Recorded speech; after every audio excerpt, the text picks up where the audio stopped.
What's up, fam? Welcome to Rethinking Reality, episode 17. Yes, got it right this time. This is the podcast where I talk about books and various aspects of reality. Today, we are looking at this book called Get the Truth. Sorry, let me read the whole title. Awkward pause. Former CIA officers teach you how to persuade anyone to tell all. By Philip Houston, Michael Floyd, and Susan Carcenero. Commentary by Peter Romary. Romary? I don't know. Now, first of all, I don't know if... I like to pretend I have an audience, even though I know I don't. But as you may have noticed, I had a different intro. I finally settled on an intro, and it's what I just said a minute ago. Right, so that's my intro from now on. I don't think I'll change it again, so that's it. Now, I will say, last episode was 46 minutes long, which is pretty long. Probably it was mostly because I talked about 2 books instead of 1. But that video took so long to upload. Not because I had to edit it or anything, because I basically unedit these videos, but just because it took so long to import into my editor. So with that being said, I'm going to try to keep this episode short, under 30 minutes. That's what I'm aiming for. So anyway, let's talk about this book. I'm trying to think of beginning, or the first things I want to say about this. First of all, not really talking specifically about what's in the book. This book took me, I'll just say a few things about me reading this book.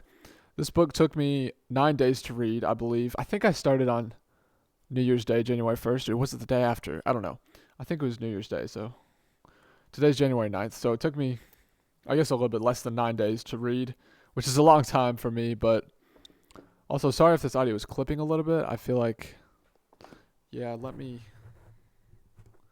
okay, I hit the minus button once on my microphone. I think that was an issue with last episode was the audio kind of clips sometimes. I apologize if that happened, but I'm trying to speak at a good distance. But anyway, I don't like having to speak like right into the microphone like this. I like to be able to, be a little bit, keep some distance. You know what I'm saying? Anyway, it took me about 9 days to read this book, and it is I still don't know the word. Not precursor or predecessor. That's the opposite. Anyway, that's not that word, but it's the book that came after this book, Spy the Lie. And I talked about this book, I don't know what episode, episode 10 or something like that, 12 maybe, I don't know. But, so yeah, I'm going to compare these 2 books because they are by the same authors, although Peter Romary is in this book. He's not in Spy the Lie, so that's, anyway, but they're quite similar books, I'll say that. And I guess we'll see. What else do I want to say before I really get into it? What is the price? I'm trying to remember. I think it's around $13 on Amazon, though I'm not too sure, so I'm going to check that right now. Let's see. 16.18 is what it's listed as right now. 4.5 stars on Amazon. Right, so it's what is the word? Sequel. That's what I'm looking for. It's the sequel to Spy the Lie. So, yeah, now I'm looking at both these books here. So you can see, I don't know if you can tell right here, but Get the Truth is slightly thicker than Spy the Lie. It's about 270 pages, although that's including the index, which I didn't read. I read everything but the index because it's boring. So it's about 260 pages, I think. So anyway, pretty short book, at least relatively short book. And I do like that about it.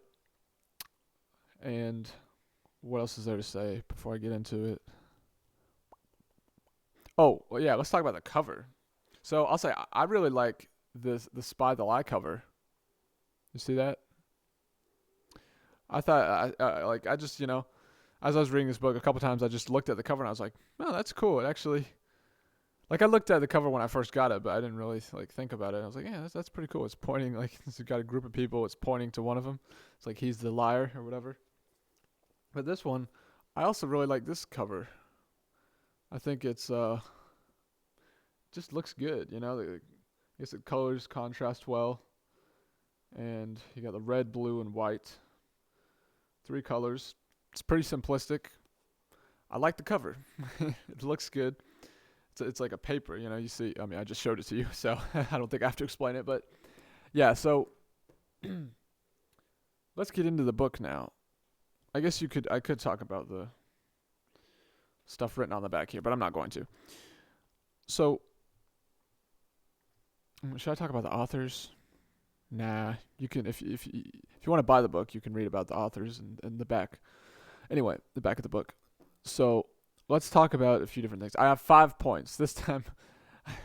The way I do these podcast episodes is kind of random. Sometimes I prepare, sometimes I don't. This time I did because it's important. I think it's kind of important that I prepare so that I'm not just boring as heck, boring the heck out of you.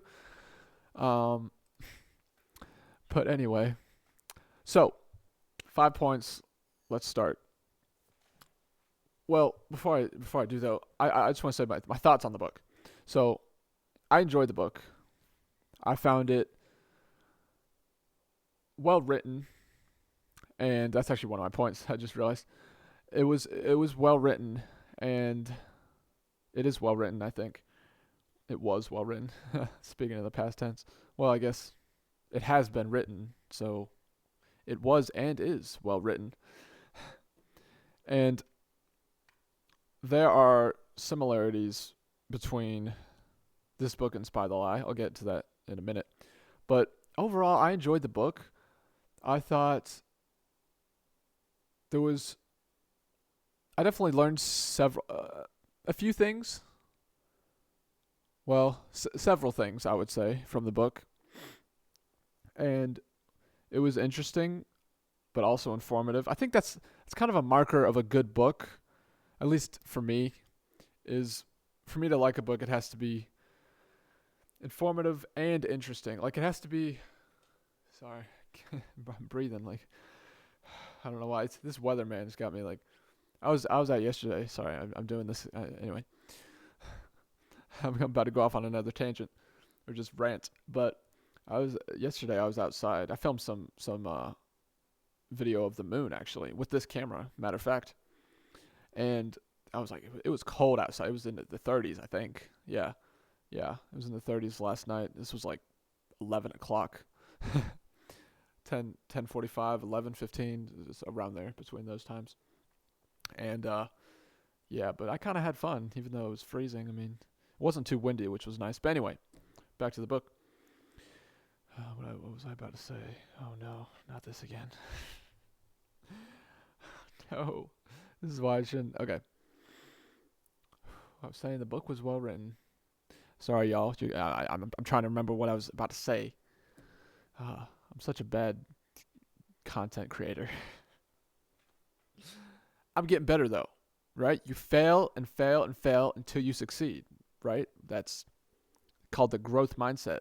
I think, wasn't it? There's a book that I think it's called Mindset, and it was written by a woman. I don't remember her name, but yeah, I think she referred to that as the growth mindset, basically that you're just going to keep learning and try to become better, and especially whenever you fail, quote unquote. Though I don't think you really never fail until you give up. At least in my opinion, you never really fail until you quit, until you give up, right? It's just you have setbacks.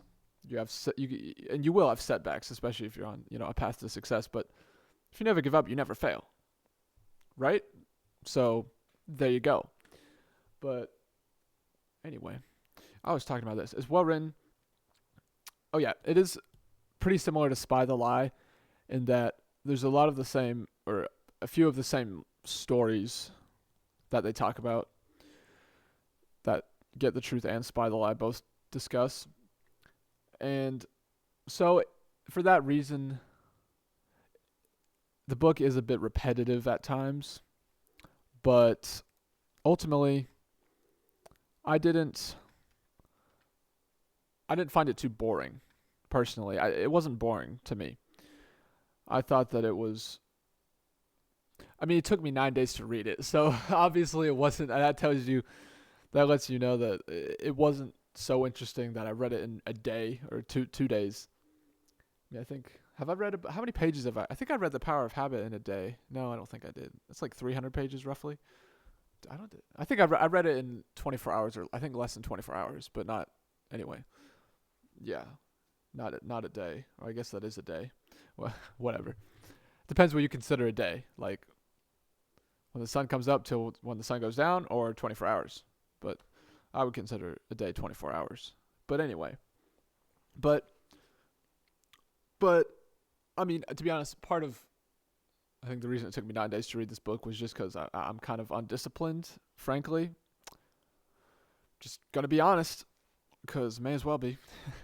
And so, yeah, but I did find it interesting. And let's see, I think I read the last roughly 80 pages today, 75 pages maybe, and it was it was interesting. I think for me anyway,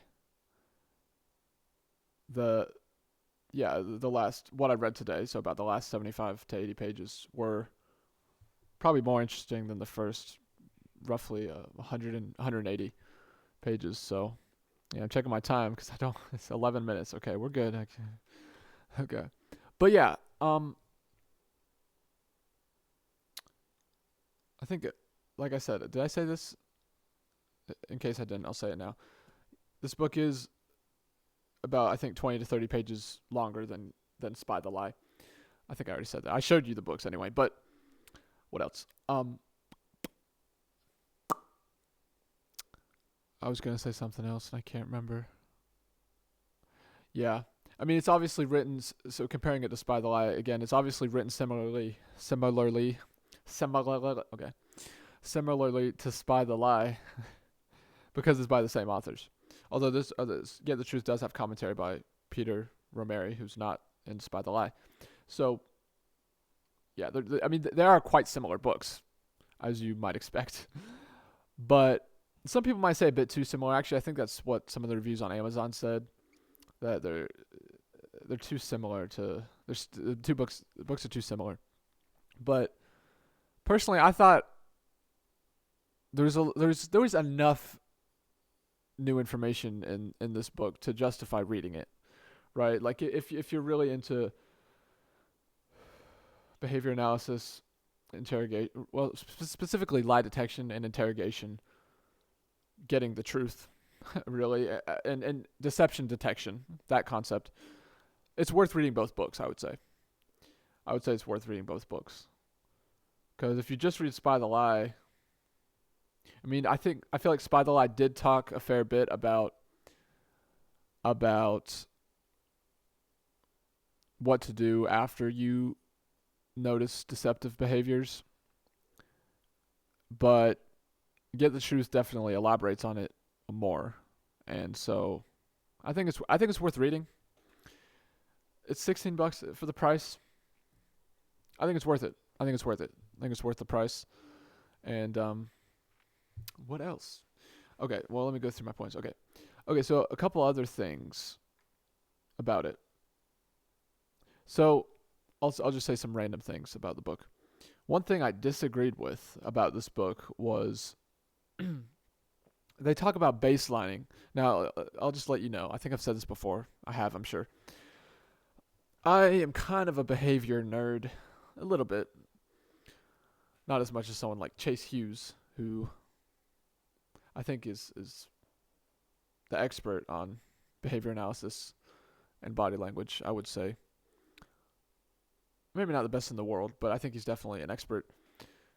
But so I enjoy learning about body language and studying, I guess, the psychological aspect of interrogations and just social interactions, but specifically social interactions where a person is trying to persuade the other person or get them to give them information, essentially. Now, with that being said, I'm no expert, definitely not, but I do know a little bit about body language and deception detection. And so when it comes to baselining, actually, should I talk about that? I guess I could. So Chase Hughes actually, he was in a recent podcast episode with Steven something. I can't remember his last name, but his name's Steven. You know that you probably know who he is. Hopefully, maybe he's got a pretty short hair. Is he black or is he mixed? I don't know. I think he's mixed. So and he's got an accent. I think he's pretty tall. Yeah, that guy seems to be quite a cool podcaster. I've watched I think just 2 of his episodes. I think yeah, Wim Hof and Chase Hughes. So in that interview or that podcast episode with Chase Hughes, Chase talked about the 5 C's of behavior profiling, I guess we could say, or the five things you should remember in an interrogation situation. That rhymed, which are, I think, come on, I should be able to remember them. I was looking at it's in my notes on my iPhone. Okay, so I should be able to remember them. It's change, context, clusters, culture, and checklist. Yes, I got them all. I feel so proud of myself. And the first one's change. By the way, the last one, checklist, is least important. I think that's ranked in order of importance. Change, context. Yeah, I would say, yeah, I think that's right, in order of importance. So change, when we talk about change in behavior analysis, what that means is so there's the term baseline, and so it's important to establish a baseline it's important to establish a baseline when you're trying to read someone because it lets you know how they typically act, and everyone's different, right? Some people have a lot of idiosyncrasies, and so baselining allows you to understand how a person typically behaves in a normal, non-stressful situation. And so that way, whenever, say, if you're an interrogator, you begin this probably isn't a word, but an interrogative line of questioning. Maybe that is a word. I don't know. You are better equipped to notice deviances or behaviors that person may exhibit that could potentially be deceptive, right? Indicators of deception. And so baselining is quite important in body language and behavior analysis because not just body, and I guess not body language. Like if you're just trying to read someone, it doesn't really matter. But for like an interrogation or any situation where you're trying to elicit information, then baselining is a good thing to do beforehand, before the interaction. Now, this book says that, and it makes a good point, but they're wrong, to be honest, and I'll tell you why in a minute. But so the book says that baselining should be avoided because of the fact that, by the way, so I guess I should maybe define baselining a bit further. So baselining is essentially when I guess I already defined it, but you basically take note of how someone is when they're, like I said, in a non-stressful, just a typical social situation. And the book says that the problem with baselining is that the person you're baselining may suspect that you're baselining him or her, and then try to display, or not try to, but display conflicting or confusing behaviors in order to try to confuse you or throw you off, right? In order to confuse you. And this is a good point, actually. It's quite a good point, because this could happen. But ultimately, the way you overcome that, and Chase Hughes talks about that in his book, 6-Minute X-Ray and the Behavior Ops Manual. I'm not sure about the Ellipsis Manual, but Yeah, definitely those two books. Or right? I think he does in 6-Minute X-Ray. Maybe not in 6-Minute X-Ray. Anyway, I could be wrong about that, but definitely in the Behavior Ops Manual. He talks about how the way to overcome that is, well, if someone is trying to display confusing gestures, well, that alone will let you know that the person's intent, right? So if you see gestures, gestures in the interrogation portion of the social interaction, I guess you could say, that conflict with the gestures you observed while you were baselining, that's a pretty good indication that the person is trying to mess with you, is trying to play mind games with you, right? So it lets you know, okay, well, the baseline we gathered is garbage essentially. And so yeah. So like if someone tries to display deceptive indicators or just like confusing behavior while you're trying to baseline them, because they suspect what you're doing, those behaviors alone will indicate his or her intent, right? So I think that that's how you overcome that, really. I'm trying to think. Is there anything else to be said about that? Because I feel like Chase said something else about that, but I can't remember.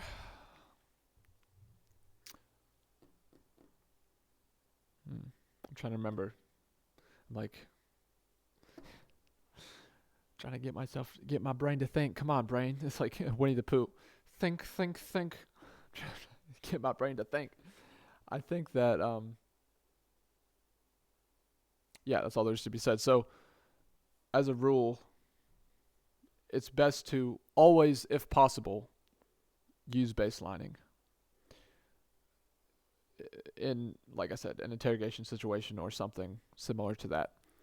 All right, so that covers that. My last point is, look, we're on time here. Oh my gosh, we're almost 23 minutes in, close anyway, and I only got one more point. Can you believe that? I feel like I should celebrate. Start doing some jumping jacks. No, that'd be silly. That'd be silly. The last thing. Okay, no, two more points actually. Oh crap, I was wrong. No, so okay, this book talks about, especially towards the end, I guess towards the middle and the end of the book, it talks about the O.J. Simpson case, and it's quite interesting. I'll say, it gives actually. I'll just say this. By the way, I don't think I need to say this, but in case I do, if anyone, if Philip Houston, Michael Floyd, or Susan Carcenero, or Peter Romery, or the writer, right, Don Tennant, yeah, that's the writer, are watching this, please don't copyright strike this video, or like, I'm not gonna like read excerpts from this book. Like, I'm just okay. I just feel like, just in case, maybe I should say that. Like, okay. Like, if any author of any of these books, any of the books that I've made podcast episodes about, is watching this video, and you have a problem with one of my videos because of something I said about your book or whatever, please like message me because I'll cut that part of the video out, because I can do that. I'm pretty sure you can do that through the YouTube editor. You can cut out a certain clip of the video. So just want to put that out there. If any person is like ever wants to copyright strike me, like, please just contact me first, and I'll cut that part of the video out, and because that way I don't have to take the whole video down. I just can cut out that part or whatever. So anyway, yeah. With that being said, there's the entire transcript of the interrogation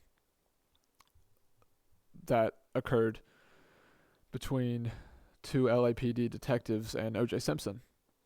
And this is towards the end of the book. And it's pretty interesting. I gotta say, man, it's quite interesting to read. You could tell too, like, and the book kind of talks about this towards the beginning. The book says, notice, or something along the lines of, keep these questions in mind when you're reading this transcript. And it has a bunch of questions like, well, am I getting too much? Oh my gosh, I don't know if I You have to buy the book if you want to know that. No, but I'll say one question is like, did the detectives prepare adequately before before the interrogation?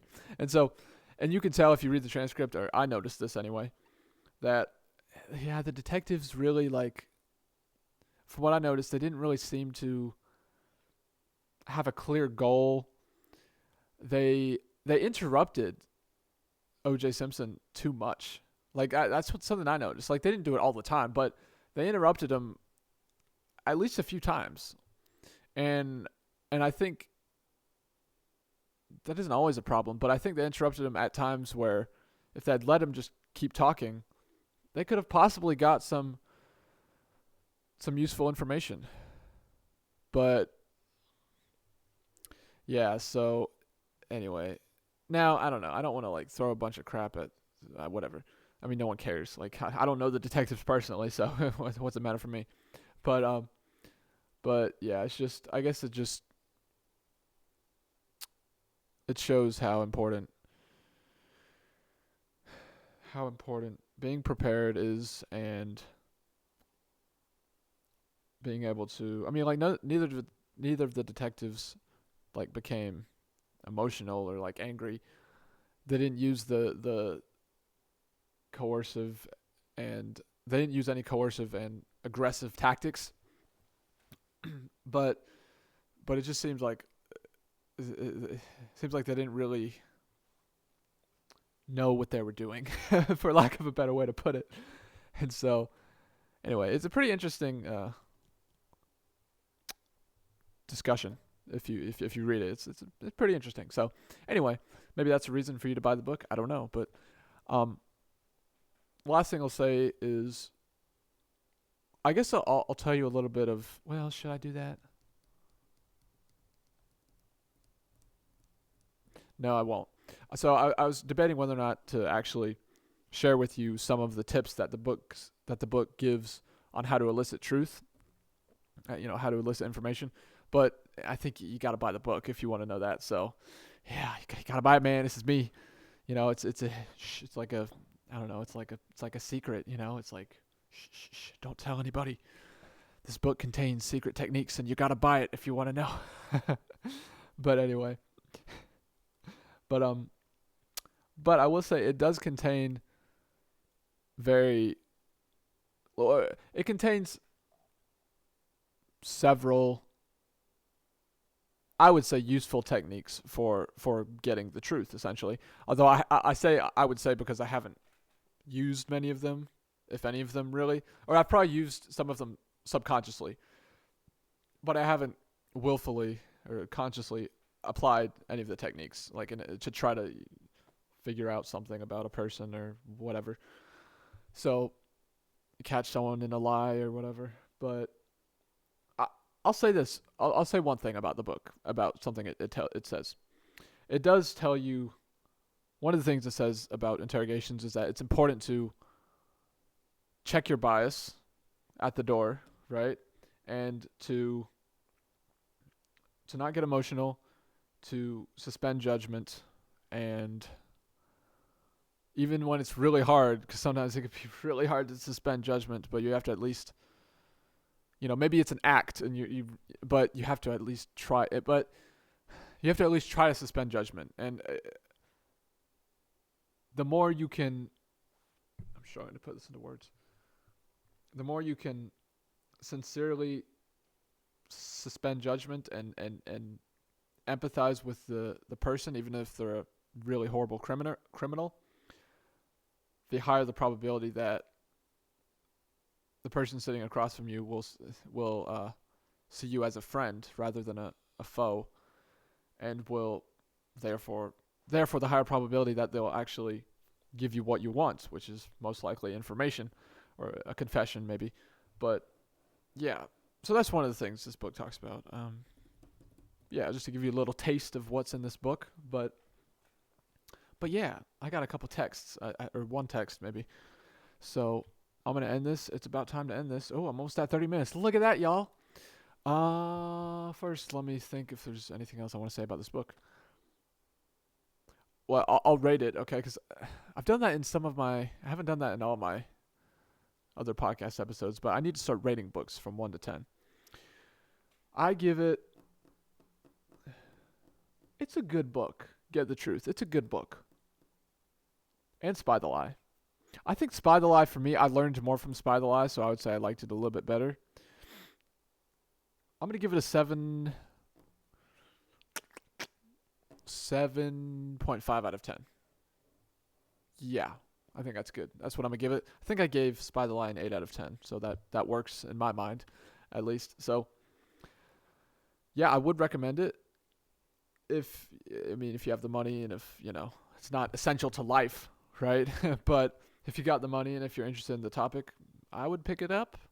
I don't know why I said it like that. But anyway, if you guys enjoyed this video, this episode, let me know in the comments below, or let me know some other way. I'm not going to say it. There's 2 other ways you can let me know that you enjoyed this episode. I'm not going to say it because every YouTuber says it, and it's just like, oh, why do YouTubers keep saying that? It's so freaking repetitive. You hear it all the time. But I think you know what they are. There's 2 other ways you can let me know that you enjoyed this video. But a great way would be to comment, actually. And I'll say this, I really try to reply to comments. So if you comment down below, likely I'll reply. So if you have a question or an opinion or a concern, that's the other one, or if you just think this podcast episode is terrible and I should just stop podcasting, take this video down, put that down below too. And though I probably won't actually do that, I will appreciate the comment because it helps with engagement. Anyway, see, now anyone who's going to do that is not going to do it because like, oh, I don't want to help them with engagement. No, I'm just kidding. It's so weird. I'm assuming people are going to watch this who hate my content. I don't even have fans. How could I even have haters? What am I talking about? Anyway, crap. Gosh dang it. 32 minutes. I went over. Okay, look. It's fine. Calm down, Brent. It'll be okay.